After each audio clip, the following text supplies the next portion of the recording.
प्रधानमंत्री क्यों नहीं बोला?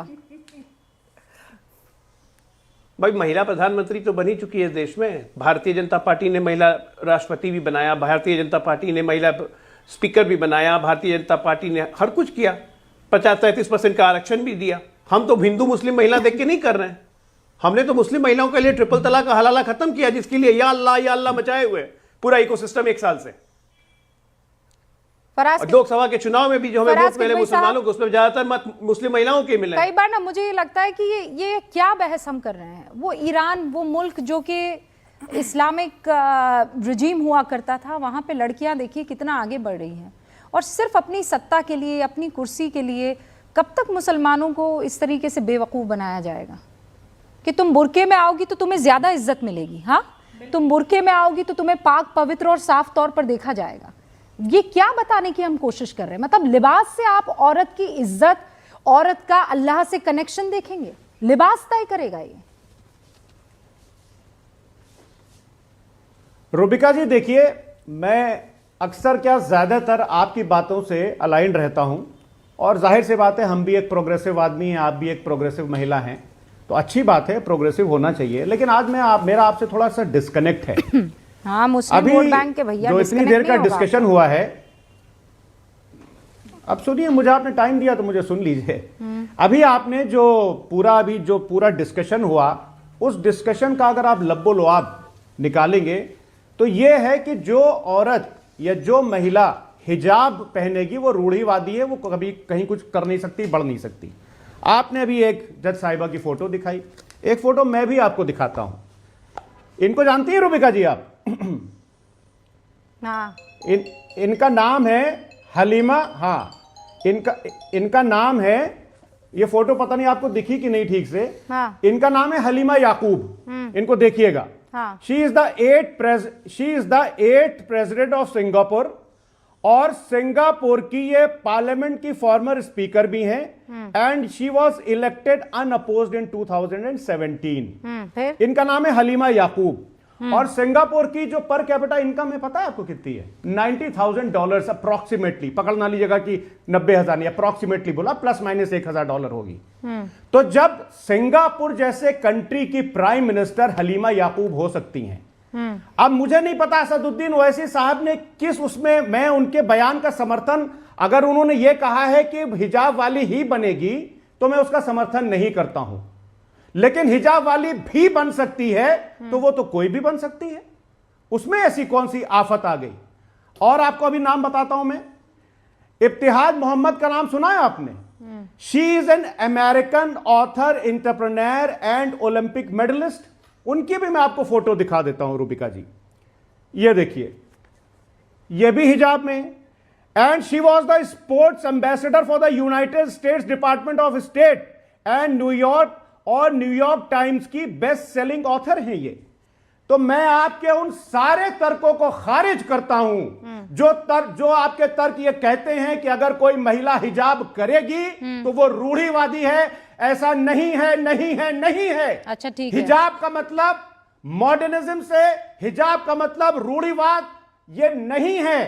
प्रोग्रेसिव होना, कोई भी महिला हिजाब पहन के भी प्रोग्रेसिव हो सकती है और विदाउट हिजाब के भी प्रोग्रेसिव हो सकती है। अच्छा, बस एक बात मैं आपकी, फराज भाई, मैंने सारी सारी 40 सेकंड और दे दिए। हाँ, अच्छा ठीक है, लीजिए। कहां सुनिए अभी? हाँ। अभी तो शुरुआत हुई है रूबिका जी। हाँ, बोलिए 40 सेकंड अभी रुकिए। हाँ, मैं शुरू करती हूँ। देखिए होता क्या, हाँ बोलिए।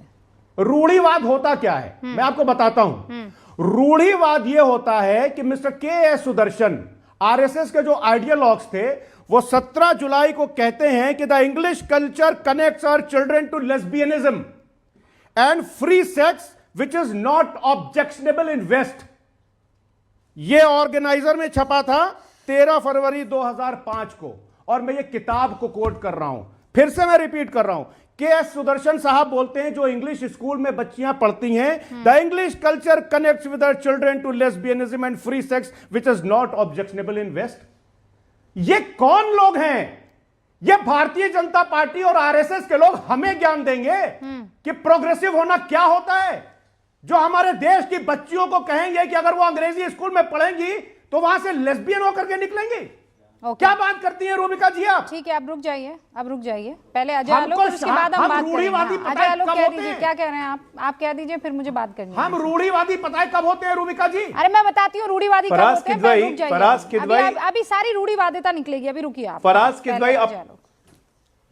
फराज किदवई अपनी इस्लामिक बात करते करते चले गए इंग्लिश कल्चर पे, और इंग्लिश कल्चर के साथ साथ हिंदुस्तानी कल्चर को, हिंदुस्तानी सभ्यता संस्कृति को नाप दिया। तो फराज किदवई साहब एक बात याद रखिए, जाके देखिएगा फ्रांस में शादीशुदा कपल मात्र 6.5% हैं आबादी के। 6.5% लिविंग इन में ही नहीं रहते हैं, बच्चे तक पैदा कर लेते हैं। गे क्लब बना हुआ है, गे सोसाइटी है, लेस्बियन सोसाइटी है, और उसके लिए फ्री अधिकार है, मानवाधिकार उनका, वो कर सकते हैं। हमें कुछ नहीं करना, लेकिन ये हमारी भारतीय संस्कृति का हिस्सा नहीं है। अगर आप उसको हिस्सा मानते हैं भारतीय संस्कृति का तो ठीक है, फिर आपके हिसाब से सुदर्शन साहब गलत हो गए। हम तो इसे अपनी भारतीय संस्कृति का हिस्सा नहीं मानते हैं कि बिना शादीशुदा किए हुए कोई बच्चे पैदा कर ले और आराम से परिवार की तरह रहे। हम इसे भारतीय संस्कृति का हिस्सा नहीं मानते हैं कि गे क्लब बने और लेस्बियन क्लब बने। एक सेकंड, एक तो रुक जाइए, सुनिए एक मिनट। एक बच्चों को स्कूल में डालना और पाश्चात्य सभ्यता, फराज किदवई साहब, दोनों में जमीन आसमान का अंतर होता है। हमेशा अपनी यही हिंदू होता है, सभ्यता you're very संस्कृति smart. को No, you're कहीं और very कंपेयर करने smart की to जरूरत नहीं है। go out of 10,000 context. 10,000 वर्षों का मैं इतिहास है हमारा। सुदर्शन जी पर और बाकी बिना मतलब सारे की बात बोले जा रहे हैं। ये कोई जितनी बुर्का भी पहना बहस देता है, कोई लेस्बियन बना देता है, लेस्बियनिज्म, ये गेइज्म, हाँ ये सब, इस पर सब कभी और चर्चा कर लूंगी। मैं आज सोच समझकर जिस मसले पर चर्चा करने के लिए आई हूं उससे मुझे इतर मत कीजिए आप, इससे उससे इतर मत कीजिए। अब आप आपने बहुत जिसे कहते हैं ना चालाकी से आप मुझे इंडोनेशिया लेकर गए, फिर आप मुझे अमेरिका लेकर गए हैं। अरे बगल ही के पाकिस्तान की तस्वीर मैंने दिखाई आपको, हाँ बगल ही के बांग्लादेश की तस्वीर मैंने आपको दिखाई। कहाँ है बुरके में, मुझे ये बताइए। और बुरका हमारा कब से, ये हिंदुस्तानी मुसलमानों का कब से पहनावा हो गया? रुकिए पहले मेरे साथ, नो फराज भाई रुकिए। आपकी दादी बुरका पहनती थी?